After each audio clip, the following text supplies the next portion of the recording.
Hello friend. तो कैसे हैं आप लोग। आशा करता हूँ आप सभी अच्छे होंगे और आपकी स्टडी काफ़ी अच्छी चल रही होगी। तो देखो हमारी उत्तराखंड जीके सीरीज चल रही थी, तो आज की क्लास में भी आपको उत्तराखंड जीएस के महत्वपूर्ण 50 प्रश्न यहाँ पे देखने को मिलेंगे, जो आपकी आने वाली सभी भर्ती परीक्षाओं के लिए काफ़ी महत्वपूर्ण रहेगी। तो चलिए आज की क्लास को शुरू करते हैं बिना किसी देरी के। फर्स्ट क्वेश्चन यहाँ पे देखेंगे, देवप्रयाग से हरिद्वार तक गंगा नदी की कुल लंबाई कितनी है। तो यहाँ पे आप लोग ऑप्शन देख सकते हैं, इसका जो सही आंसर है ये ऑप्शन डी, इनमें से कोई नहीं। तो देखो जैसे आप लोग जानते हैं, जब देवप्रयाग में भागीरथी और अलकनंदा नदी का संगम होता है तभी ये गंगा के नाम से जानी जाती है। तो गंगा नदी आपके देवप्रयाग से हरिद्वार तक बहती है और हरिद्वार के बाद ये राज्य से बाहर हो जाती है। तो पूछा जाए कि देवप्रयाग से हरिद्वार तक गंगा नदी की कुल लंबाई कितनी है, तो यह 96 किलोमीटर, ये आपको ध्यान रखना है। और यदि भागीरथी नदी की लंबाई की बात करें तो भागीरथी नदी आपके गौमुख नामक स्थान से निकलती है और देवप्रयाग तक बहती है। देवप्रयाग तक भागीरथी नदी की कुल लंबाई है 205 किलोमीटर, ये आपको ध्यान रखना है।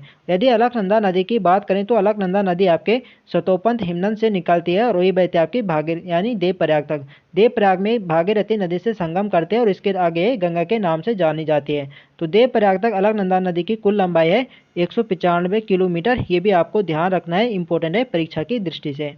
नेक्स्ट क्वेश्चन देखेंगे, भागीरथी की सहायक नदियां हैं। तो यहाँ पे आप लोग ऑप्शन देख सकते हैं, जाट गंगा और सिया गंगा। तो ये दोनों नदी भागीरथी नदी की सहायक नदी है, इसका सही आंसर होगा ऑप्शन सी, ये और भी दोनों। तो देखो जो जाट गंगा है, जिसे जानवी नदी के नाम से जाना जाता है, ये उत्तरकाशी के भैरव घाटी में भागीरथी नदी से संगम करती है। और जो सिया गंगा है, ये उत्तरकाशी के झाला नामक स्थान पर ये भागीरथी से संगम करते हैं। ये भी आपको ध्यान रखना है, पूछा जाता है कि किस स्थान पर ये संगम करती है। नेक्स्ट क्वेश्चन देखेंगे, निम्न में किस स्थान के बाद भागीरथी को गंगा के नाम से जाना जाता है। तो इजी क्वेश्चन है, हमने अभी देखा भागीरथी को जब यहाँ पे देवप्रयाग में अलकनंदा नदी के संगम करते हैं और इसके बाद ये गंगा के नाम से जाने जाते हैं। तो ऑप्शन सी इसके यहाँ पे सही आंसर हो जाएगा। नेक्स्ट क्वेश्चन देखेंगे, देश में गंगा नदी की कुल लंबाई कितनी किलोमीटर है। तो अब यहाँ पे ओवरऑल यहाँ पे देश की बात हो रही कि देश में गंगा नदी की कुल लंबाई कितने है। तो देश में गंगा नदी की कुल लंबाई 2525 किलोमीटर, ऑप्शन ए इसके यहाँ पे सही आंसर है। नेक्स्ट क्वेश्चन देखेंगे, भागीरथी नदी में सर्वप्रथम गंगोत्री के समीप कौन सी नदी बहती है। तो भागीरथी में जो सर्वप्रथम यहाँ पे मिलते हैं, ये मिलता है आपके रुद्र गंगा रुद्रगेरा हिमनद से निकलते हैं और ये आपके गंगोत्री के समीप ही भागीरथी नदी में यहाँ पे मिलती है, ये आपको ध्यान रखना है। नेक्स्ट क्वेश्चन देखेंगे, गंगोत्री के समीप भैरव घाटी में भागीरथी में कौन सी नदी मिलती है। तो अभी हमने देखा जो जाट गंगा है, जिसे जानवी नदी के नाम से जाना जाता है, ये उत्तरकाशी के भैरव घाटी में भागीरथी नदी से संगम करती है, ये आपको ध्यान रखना है। नेक्स्ट क्वेश्चन देखेंगे, निम्न में किस स्थान में अस्सी गंगा भागीरथी नदी में मिलती है। तो अस्सी गंगा को अशोक गंगा के नाम से भी जाना जाता है और ये उत्तरकाशी के गंगोरी नामक स्थान पर भागीरथी नदी से संगम करती है। और निकलती कहाँ से अस्सी गंगा, तो ये निकलता आपकी डोडी ताल से, ये भी आपको ध्यान रखना इंपॉर्टेंट है परीक्षा की दृष्टि से। नेक्स्ट क्वेश्चन देखेंगे, चंद्रबनी गाड एवं वरुणा नदी किसकी सहायक नदियाँ हैं। तो इसका जो सही आंसर है यह ऑप्शन बी, भागीरथी। चंद्रबनी गाड और वरुणा नदी आपकी भागीरथी की सहायक नदी है, ऑप्शन बी इसके यहाँ पे सही आंसर है। नेक्स्ट क्वेश्चन देखेंगे, दिए गए युग्मों में से सही युग्म को चुनिए। तो यहाँ पे आप लोग ऑप्शन देख सकते हैं, भागीरथी एवं आकाशगंगा का संगम गौमुख में होता है, बिल्कुल सही है। भागीरथी व जलंधरी नदी का संगम आपके हर्षिल में होता है, ये भी बिल्कुल सही है। और भागीरथी एवं जानवी नदी का संगम आपके लंका। तो देखो जो भैरव घाट है, यहीं पे लंका नामक स्थान है, यहीं पे भागीरथी और जानवी नदी का संगम होता है। तो यहाँ पे सभी आंसर यहाँ पे क्या है, सभी यहाँ पे सुमेलित है, तो इसका सही आंसर होगा ऑप्शन डी, उपरोक्त सभी यहाँ पे सही है। नेक्स्ट क्वेश्चन देखेंगे, भागीरथी एवं भिलंगना नदी के संगम पर कौन सा बांध बना है। तो इजी क्वेश्चन है, आप लोग जानते हैं भागीरथी एवं भिलंगना नदी के संगम पर बना है आपका टिहरी बांध, ऑप्शन डी इसके यहाँ पे सही आंसर है। नेक्स्ट क्वेश्चन देखेंगे, भागीरथी सास एवं अलकनंदा बहू के रूप में किस स्थान पर मिलते हैं। तो भागीरथी को सास और अलकनंदा को बहू के नाम से भी जाना जाता है। तो ये आपके किस स्थान पर मिलते हैं, तो ये मिलता है आपके देवप्रयाग, ठीक है। इसी के बाद इसे गंगा के नाम से जाना जाता है, ऑप्शन ए इसके यहाँ पे सही आंसर हो जाएगा। नेक्स्ट क्वेश्चन देखेंगे, रुद्रप्रयाग के मंदराचल श्रेणी से किस नदी का उद्गम स्रोत है। तो यहाँ पे आप लोग ऑप्शन देख सकते हैं, इसका जो सही आंसर होगा ये होगा ऑप्शन डी, इनमें से कोई नहीं। तो देखो रुद्रप्रयाग की मंदराचल श्रेणी से निकलता है आपकी मंदाकिनी नदी। इसे चौराबाड़ी ग्लेशियर के जहाँ चौराबाड़ी ग्लेशियर है यहीं से निकलते है आपकी मंदाकिनी नदी। तो इसका सही आंसर होगा ऑप्शन डी। तो आपको ध्यान रखना है रुद्रप्रयाग के मंदराचल श्रेणी से निकलता है आपकी मंदाकिनी नदी। नेक्स्ट क्वेश्चन देखेंगे। और मंदाकिनी किसकी सहायक नदी है? तो मंदाकिनी अलकनंदा की सहायक नदी है, ये भी आपको ध्यान रखना, ठीक है। कहाँ पे मिलते हैं रुद्रप्रयाग में। काली मठ के समीप मंदाकिनी नदी में कौन सी नदी मिलती है? तो यहाँ पे आप लोग ऑप्शन देख सकते हैं, काली मठ के समीप मिलता है आपकी मधुगंगा। ऑप्शन इसके यहाँ पे सही आंसर है। मधुगंगा किसकी सहायक नदी है? तो आपकी मंदाकिनी नदी के, जो कि कहाँ पे मिलते हैं? काली मठ के समीप। नेक्स्ट क्वेश्चन देखेंगे। निम्न में मंदाकिनी की सहायक नदियाँ हैं। तो यहाँ पे आप लोग ऑप्शन देख सकते हैं, लस्तर नदी, मधुगंगा। तो इसका जो सही आंसर होगा ये होगा ऑप्शन सी, ए व बी दोनों। ये दोनों नदियाँ मंदाकिनी नदी की सहायक नदी है। नेक्स्ट क्वेश्चन देखेंगे। किस कवि ने रामचरितमानस में मंदाकिनी नदी को सुरसरी की धारा कहा है? तो देखो सुरसरी की धारा कहा जाता है मंदाकिनी नदी को, और ये कहा था तुलसीदास ने। रामचरितमानस किसने लिखा था? तुलसीदास ने लिखा था। तो ऑप्शन सी इसके यहाँ पे सही आंसर हो जाएगा। नेक्स्ट क्वेश्चन देखेंगे। निम्न में मंदाकिनी नदी का जल स्रोत कौन सा ग्लेशियर है? तो मंदाकिनी जो नदी है ये निकलता है आपकी चौराबाड़ी ग्लेशियर से। ऑप्शन ए इसके यहाँ पे सही आंसर है। नेक्स्ट क्वेश्चन देखेंगे। लाखों उडियार अल्मोड़ा के समीप कौन सी नदी बहती है? तो लाखों उडियार गुफा आपके अल्मोड़ा जनपद में, और यहाँ पे बहती है आपकी सुयाल नदी। सुयाल नदी, कई बार क्वेश्चन बन चुका है कि लाखों उडियार गुफा आपकी किस नदी के तट पर है? तो आपकी सुयाल नदी के तट पर है। कहाँ है? आपके अल्मोड़ा जनपद में। और किसने इसकी खोज करी थी लाखों गुफा की? तो ये करी थी MP जोशी ने वर्ष 1968 में। ये भी आपको ध्यान रखना है। नेक्स्ट क्वेश्चन देखेंगे। निम्न में से पनार नदी किन जिलों का सीमांकन करती है? तो यहाँ पे आप लोग ऑप्शन देख सकते हैं, अल्मोड़ा, चंपावत और पिथौरागढ़। तो अल्मोड़ा, चंपावत, पिथौरागढ़ इन तीनों जनपदों का यहाँ पे सीमांकन करती है आपकी पनार नदी। इसका सही आंसर होगा ऑप्शन डी, उपयुक्त सभी। नेक्स्ट क्वेश्चन देखेंगे। सिमगाड व गाडगिल गाड किस नदी की सहायक नदियाँ हैं? तो ये दोनों नदियाँ आपकी पनार नदी की सहायक नदी है। ऑप्शन ए इसके यहाँ पे सही आंसर है। नेक्स्ट क्वेश्चन देखेंगे। जैक्सर श्रेणी के पूर्वी ढाल पर लिपुलेख के समीप काला पानी नामक स्थान से उद्गमित होने वाली नदी है। तो जैक्सर श्रेणी के पूर्वी ढाल पर लिपुलेख के समीप काला पानी नामक स्थान से निकलती है आपकी काली नदी। ऑप्शन सी इसके यहाँ पे सही आंसर है। तो देखो जो काली नदी है राज्य की सबसे लंबी नदी है, जिसकी राज्य के अंदर कुल लंबाई कितनी है? यह है 252 किलोमीटर। ये भी आपको ध्यान रखना है, एग्जाम में क्वेश्चन बन चुका है। नेक्स्ट क्वेश्चन देखेंगे। स्कंद पुराण में किस नदी को श्यामा कहा गया है? तो इसका जो सही आंसर है ये ऑप्शन ए, काली नदी। काली नदी को स्कंद पुराण में श्यामा नदी कहा गया है, ये भी आपको ध्यान रखना है। नेक्स्ट क्वेश्चन देखेंगे। उत्तराखंड में बहने वाली सबसे लंबी नदी काली नदी की लंबाई कितनी है? तो सबसे लंबी जो नदी है उत्तराखंड की काली नदी है, और इसकी जो कुल लंबाई ये 252 किलोमीटर। ऑप्शन बी इसके यहाँ पे सही आंसर है। नेक्स्ट क्वेश्चन देखेंगे। पूर्वी धौली गंगा किस नदी की सहायक नदी है? तो पूर्वी धौली गंगा आपकी काली नदी की सहायक नदी है। ऑप्शन डी इसके यहाँ पे सही आंसर है। यदि पश्चिमी धौली गंगा की बात करें तो पश्चिमी धौली गंगा आपकी अलकनंदा नदी की सहायक नदी है, और पूर्वी धौली गंगा है काली नदी की। तो पश्चिमी पूछी जाए तो पश्चिमी अलकनंदा होगा, और पूर्वी आपकी काली नदी है। आपको ध्यान रखना है, इसमें आपको कन्फ्यूज नहीं होना है। नेक्स्ट क्वेश्चन देखेंगे। काली एवं गौरी नदी का संगम स्थान कौन सा है? तो काली एवं गौरी नदी का संगम आपके जौलजीबी नामक स्थान पर होता है, पिथौरागढ़ में। ऑप्शन इसके यहाँ पे सही आंसर है। खेला नामक स्थान पर किन दो नदियों का संगम होता है? तो यहाँ पे आप लोग ऑप्शन देख सकते हैं, इसका जो सही आंसर है यह ऑप्शन सी, काली व पूर्वी धौली गंगा। काली व पूर्वी धौली गंगा का संगम खेला नामक स्थान पर होता है, ये भी आपको ध्यान रखना है।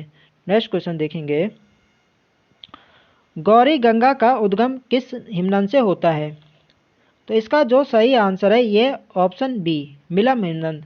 गौरी गंगा आपके मिलम हिमनद से निकलती है। ऑप्शन बी इसके यहाँ पे सही आंसर है। नेक्स्ट क्वेश्चन देखेंगे। पौराणिक रूप से किस नदी का जल पवित्र नहीं माना गया है? तो पौराणिक रूप से आपकी जो काली नदी है इसके जल को यहाँ पे पवित्र नहीं माना गया है, यानी इसका जो जल है देवताओं को नहीं चढ़ाया जाता है, ये आपको ध्यान रखना है। ऑप्शन इसके यहाँ पे सही आंसर है। काली नदी और एक आपकी दूसरी नदी नंदाकिनी, ये दोनों नदी आपको ध्यान रखनी है। पवित्र इन्हें माना गया है, और इनका जल जो है देवताओं को नहीं चढ़ाया जाता है, ये आपको ध्यान रखना है। काली हो गई आपकी, और एक है आपकी नंदाकिनी नदी। नेक्स्ट क्वेश्चन देखेंगे, उत्तराखंड की वह अंतिम नदी जो काली नदी की सहायक है। तो इसका जो सही आंसर है यह ऑप्शन बी लदिया नदी। लदिया नदी काली नदी की अंतिम सहायक नदी है। ऑप्शन बी इसके यहाँ पे सही आंसर है। नेक्स्ट क्वेश्चन देखेंगे, पूर्वी रामगंगा का उद्गम स्थान है। तो पूर्वी रामगंगा आपके नामिक व पॉन्टिंग हिमनद से निकलती है। ऑप्शन सी इसके यहाँ पे सही आंसर है। और जो आपकी पश्चिमी रामगंगा है, तो पश्चिमी रामगंगा कहाँ से निकलती है, तो आपके दूधा तौलिस श्रृंखला से निकलती है। ये भी आपको ध्यान रखना है। नेक्स्ट क्वेश्चन देखेंगे, सरयू एवं पनार नदी के संगम पर स्थित है। तो सरयू एवं पनार नदी के संगम पर आपका काकरी घाट है। ऑप्शन सी इसके यहाँ पे सही आंसर है। नेक्स्ट क्वेश्चन देखेंगे, कौसानी के समीप धार पानी धार से किस नदी का उद्गम होता है। तो कौसानी के धार पानी धार नामक स्थान से आपकी कौसी नदी निकलती है। ऑप्शन बी इसके यहाँ पे सही आंसर है। नेक्स्ट क्वेश्चन देखेंगे, कौसी नदी के तट पर स्थित स्थल है। तो यहाँ पे आप लोग ऑप्शन देख सकते हैं, कैंची धाम होगा और गर्जा देवी मंदिर। तो ये दोनों आपके कौसी नदी के तट पर है और इसका सही आंसर होगा ऑप्शन सी, ये भी दोनों। और कैंची धाम और गर्जा देवी मंदिर आपके किस जनपद में, तो ये आपके नैनीताल जनपद में। जनपद आपको ध्यान रखना है, डायरेक्ट क्वेश्चन बनेगा कि गर्जा देवी मंदिर कहाँ है या कैंची धाम कहाँ है, तो आपके नैनीताल जनपद में। ये भी आपको ध्यान रखना है। नेक्स्ट क्वेश्चन देखेंगे, तो देखो फ्रेंड्स, वीडियो पसंद आ रही तो फ्रेंड्स वीडियो को लाइक करें, शेयर करें और जो लोग चैनल पर नए हैं चैनल को सब्सक्राइब करें। नेक्स्ट क्वेश्चन है हमारा, कुमाऊं में किस नदी घाटी को धान का कटोरा कहा जाता है। तो कुमाऊं में धान का कटोरा कहा जाता है आपकी कौसी नदी। कौसी नदी घाटी को कुमाऊं में धान का कटोरा कहा जाता है। ऑप्शन इसके यहाँ पे सही आंसर है। नेक्स्ट क्वेश्चन देखेंगे, पुराणों में किस नदी को कौशिकी कहा गया है। तो इसका सही आंसर है ऑप्शन डी कौसी नदी। कौसी नदी को पुराणों में कौशिकी कहा गया है। ऑप्शन डी हमारा राइट आंसर है। काली नदी को सर्वाधिक जल राशि देने वाली नदी है। तो इसका जो सही आंसर है यह ऑप्शन है सरयू नदी। सरयू नदी काली नदी को सर्वाधिक जल राशि देने वाली नदी है। ऑप्शन ए हमारा राइट आंसर है। नेक्स्ट क्वेश्चन देखेंगे, कुमाऊं की सबसे पवित्र नदी मानी जाती है। तो कुमाऊं की सबसे पवित्र नदी मानी जाती है सरयू नदी। ऑप्शन बी इसके यहाँ पे सही आंसर है। नेक्स्ट क्वेश्चन देखेंगे, काली एवं सरयू नदी का संगम स्थल है। तो काली एवं सरयू नदी का जो संगम होता है यह आपके पंचेश्वर नामक स्थान पर होता है। ऑप्शन सी इसके यहाँ पे सही आंसर है। नेक्स्ट क्वेश्चन देखेंगे, सही युग्म का चयन करें। तो यहाँ पे आप लोग ऑप्शन देख सकते हैं, पिंडारी ग्लेशियर आपके बागेश्वर जनपद में बिल्कुल सही है। कफनी ग्लेशियर बागेश्वर में, ये भी बिल्कुल सही है। और मैकतोली व सुखराम ग्लेशियर बागेश्वर में, ये भी बिल्कुल सही है। तो इसका सही आंसर होगा ऑप्शन डी, उपयुक्त सभी यहाँ पे सही है। प्रसिद्ध कौसानी किन दो नदियों के संगम पर स्थित है। तो यहाँ पे आप लोग ऑप्शन देख सकते हैं, इसका जो सही आंसर होगा ये होगा ऑप्शन डी, इनमें से कोई नहीं। तो देखो जो कौसानी ये आपके सरयू और गोमती नदी के संगम पर स्थित है। ये आपको ध्यान रखना है, इंपॉर्टेंट है परीक्षा की दृष्टि से। नेक्स्ट क्वेश्चन देखेंगे, नैनीताल के पहाड़ पानी नामक स्थान से निकलने वाली नदी है। तो नैनीताल के पहाड़ पानी नामक स्थान से गौला नदी निकलती है। ऑप्शन ए इसके यहाँ पे सही आंसर है। नेक्स्ट क्वेश्चन देखेंगे, रामनगर किस नदी के किनारे स्थित है। तो रामनगर आपके कौसी नदी के तट पर स्थित है। ऑप्शन डी इसके यहाँ पे सही आंसर है। नेक्स्ट क्वेश्चन देखेंगे, काशीपुर का तुमरिया डैम किस नदी पर बना है। तो काशीपुर का तुमरिया डैम आपके फिकरा नदी पर बना है। ऑप्शन डी इसके यहाँ पे सही आंसर है। नेक्स्ट क्वेश्चन देखेंगे, निम्न में से घूमा नदी के तट पर बसा नगर है। तो इसका जो सही आंसर है यह ऑप्शन बी बाजपुर। बाजपुर घूमा नदी के तट पर बसा है। बी वाले इसके यहाँ पे सही आंसर है। नेक्स्ट क्वेश्चन देखेंगे, यमुना नदी का उद्गम किस स्थान से होता है। तो यमुना नदी आपके उत्तरकाशी के जो आपका यमुनोत्री हिमनद है, यमुनोत्री हिमनद के यमुनोत्री कांठा नामक जगह से निकलती है। ऑप्शन ए इसके यहाँ पे सही आंसर है। नेक्स्ट क्वेश्चन देखेंगे, निम्न में से यमुना की सहायक नदियाँ कौन सी है। तो यहाँ पे आप लोग ऑप्शन देख सकते हैं, बरनी घाट हो गया, पुजार घाट, टौंसवा, आसन नदी। तो ये सभी यमुना की सहायक नदी है। इसका सही आंसर होगा ऑप्शन डी, उपयुक्त सभी। नेक्स्ट क्वेश्चन देखेंगे, यमुना की सबसे प्रमुख सहायक नदी कौन सी है। यदि यमुना की सबसे प्रमुख सहायक नदी की बात करें तब आपका सही आंसर होगा टौंस नदी। टौंस नदी यमुना की सबसे प्रमुख सहायक नदी है। ऑप्शन इसके यहाँ पे सही आंसर है। नेक्स्ट क्वेश्चन देखेंगे, गंगा की सहायक नदियाँ निम्न में से हैं। तो यहाँ पे आप लोग ऑप्शन देख सकते हैं, भागीरथी, अलकनंदा, नयार, सोंग, चंद्रभागा एवं बाणगंगा। तो ये सभी गंगा की सहायक नदी है, तो इसका सही आंसर होगा ऑप्शन डी उपयुक्त सभी। नेक्स्ट क्वेश्चन देखेंगे, भागीरथी नदी की सहायक नदियां हैं। तो यहाँ पे आप लोग ऑप्शन देख सकते हैं, रुद्र गंगा, जाड़ गंगा, मिलुन गंगा, सिया गंगा, केदार गंगा। तो ये सभी भागीरथी की सहायक नदियां हैं, तो इसका सही आंसर होगा ऑप्शन डी उपयुक्त सभी। नेक्स्ट क्वेश्चन देखेंगे, अलकनंदा की प्रमुख सहायक नदियां कौन सी है। तो अलकनंदा की जो प्रमुख सहायक नदियां हैं ये है सरस्वती नदी, लक्ष्मण गंगा, पश्चिमी धौली गंगा। तो इसका सही आंसर होगा ऑप्शन डी उपयुक्त सभी। नेक्स्ट क्वेश्चन देखेंगे, असंगत कथन का चयन करें। पश्चिमी धौली गंगा अलकनंदा की सहायक नदी है, बिल्कुल सही है। पूर्वी धौली गंगा काली नदी की सहायक नदी है, ये भी बिल्कुल सही है। और मंदाकिनी नदी काली की सहायक नदी है, ये भी मंदाकिनी काली नदी की सहायक नदी है। तो यह वाला कथन यहाँ पे गलत हो जाएगा। मंदाकिनी किसकी सहायक नदी है, तो मंदाकिनी आपके अलकनंदा की सहायक नदी है, ये आपको ध्यान रखना है। तो सी वाला कथन यहाँ पे गलत हो जाएगा, तो सी वाला हमारे पे राइट आंसर हो जाएगा। तो फ्रेंड्स ये थे हमारे आज के अति महत्वपूर्ण प्रश्न। तो आई होप आपको वीडियो पसंद आए, तो फ्रेंड्स वीडियो को लाइक करें, शेयर करें, और जो लोग चैनल पर नए हैं चैनल को सब्सक्राइब करें। मिलते हैं नेक्स्ट वीडियो में, तब तक के लिए जय हिंद दोस्तों।